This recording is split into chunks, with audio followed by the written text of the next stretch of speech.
Monsieur Dupont,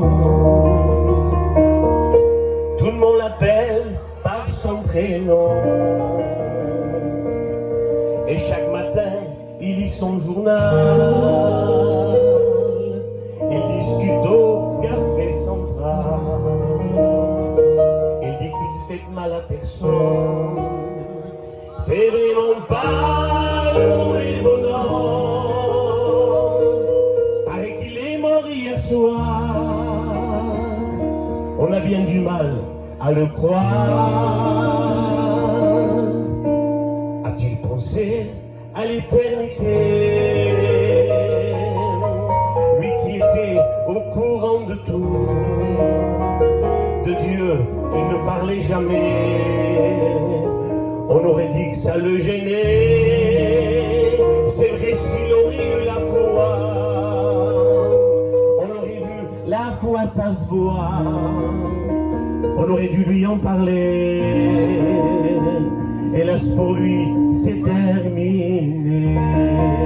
Quel dommage pour lui. Il y a une autre personne, écoutez cette histoire. Il paraît, il y a le fils du notaire. Il est parti de sa maison. Ses parents ne savent plus qu'à faire.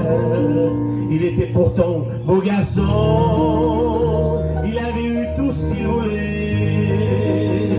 Beaucoup d'argent, beaucoup de jouets. Mais un jour, on a appris qu'il se droguait. Car il n'était jamais satisfait. On a voulu, comme pour son père, qu'il réussisse bien sur la terre, avoir une bonne situation. C'était le mieux pour notre garçon. Les choses de Dieu, il disait, c'est pas pour nous. Nous, on pense plutôt aux sous. Maintenant, notre fils, il est perdu. Et peut-être qu'on ne verra jamais plus. Quel dommage pour lui. Écoutez bien l'histoire de cette personne-là. Il paraît, il y a le petit gitan d'en face. Il dit qu'il a trouvé la grâce. Depuis qu'il ne va plus au café,